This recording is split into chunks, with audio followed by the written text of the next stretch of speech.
So this is just a short video on how to get to Ruthven Park, which is between Caledonia and Cayuga, just past the little town of York. It's an 1800s estate, National Historic Site. So there you can see on Haldeman Road 66, heading eastbound off of Highway 6, and then McClung Road southbound. You go past a housing development, a little bit of a roundabout.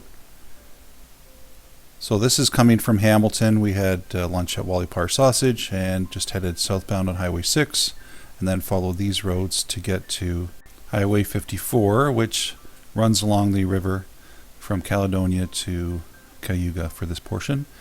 So I didn't film the entire length of this to Ruthven Park entrance. I skipped the York. York is a nice place to cross the river and spend some time, but we just kept driving. And you're going to see a little gate on the right hand side. You'll almost miss it, so I do provide the address here in a minute, but there's the gatehouse and the gate. So I'll show you again. There it is. So look for a stone gate and a gatehouse. And there is the address for your devices. I'll also link in the description and on the screen here in a minute the address for the website. So there you can see the mansion on the right hand side. This video is obviously sped up. I'm not actually doing this speed. So currently free parking, free admission. The estate house itself, the mansion, is not open yet. I believe the staff said they're looking potentially in a few months to reopen it for tours. So it's been closed for the entire time of the pandemic, unfortunately. And same with the Welcome Center, but the Welcome Center is now back open again. So yeah, just park. There's lots of parking, both in front and behind the Welcome Center. And there you can see part of the estate. But here is the Welcome Center at the front. And it happened to be the Canada Day weekend, so they had special activities. You can actually go in to the Welcome Center, but this is at the front here.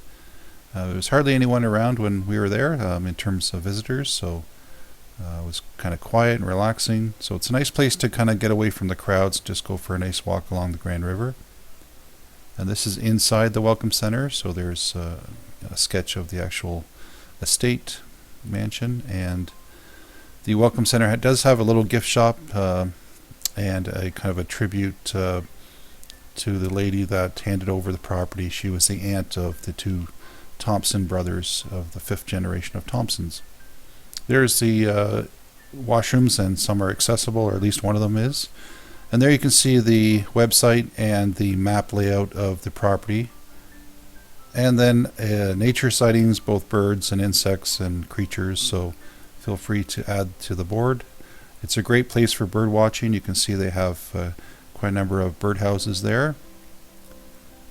And also they have a plaque about snakes and hibernaculum or hibernacula, which is basically chambers for snakes to survive the winter.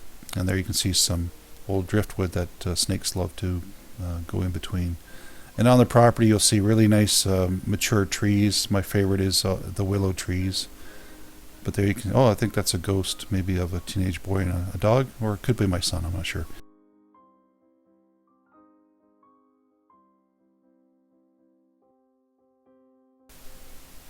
There are also picnic tables under the trees and a few benches here and there, so a nice place to just go for a short picnic and then a walk.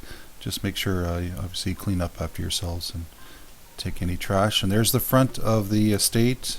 It used to be used for a lot of wedding and events rental, so I'm not sure when that's going to open up. You can also check the website for that information. There you can see, looking towards the Grand, nice view. And there was actually a few people on the river floating down, and they were being surveilled by a World War II B-25 from Canadian Warplane Heritage.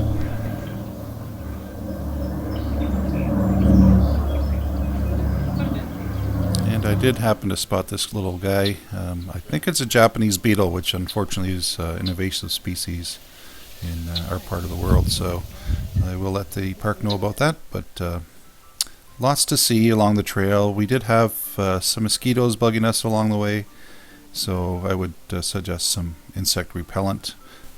The Riverside Trail continues on. We just didn't do the full length of it. And there you can see the spittle bugs are out as well, laying down their spit. There you can see a view of the mansion from one of the trails on the riverside. And if you watch my previous video, I do go into a little bit of the history of the Thompson family. They did do some, they had a mill on the Grand River and tried to dam the river in certain places. If you look up Indiana, Ontario, it's a ghost town that they had. It was actually a town very close to here that was successful in the mid-1800s, but then eventually failed with the railway coming in, and it was kind of out of the way for the railway. But yeah, Deans and Indiana were two towns that no longer exist, but were a result of the Thompsons family business ventures.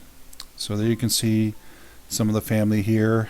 You'll see different names, but it all kind of descendants of the Thompson family.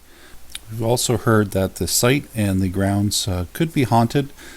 There's been some sightings, and we talked to one of the staff members, and he said he believes it because he thinks he saw an apparition within the mansion itself. It was a young girl in period clothing, and he saw her dress and the hair, and it was quite clear. So yeah, you never know what you're going to see when on the grounds or when the tours open back up. It'd be interesting to see if you experience anything like that. Fascinating history in the area. I might do a little bit more research on Indiana, Ontario and Deans, Ontario to see if I could find any remnants of those two towns, because the staff did mention that there is still some partial buildings or foundations. So if anyone knows any more information on that, they can leave some comments in the description, and maybe we can go forward with that. Now, we could have went further down the Riverside Trail. It does go for a little bit further down towards Cayuga, but because of the bugs and the mosquitoes, so we headed back through the Meadow Trail. And there is another trail directly across from the Welcome Center. It goes down into like a ravine with a little bit of a creek, and we didn't try that one yet. Again, it really depends on the bug level, I guess, with our kids, so and your tolerance for bugs. So I haven't tried the ravine trail. Maybe next visit. And apparently they used to host quite a few special events, even like classic car shows and get-togethers.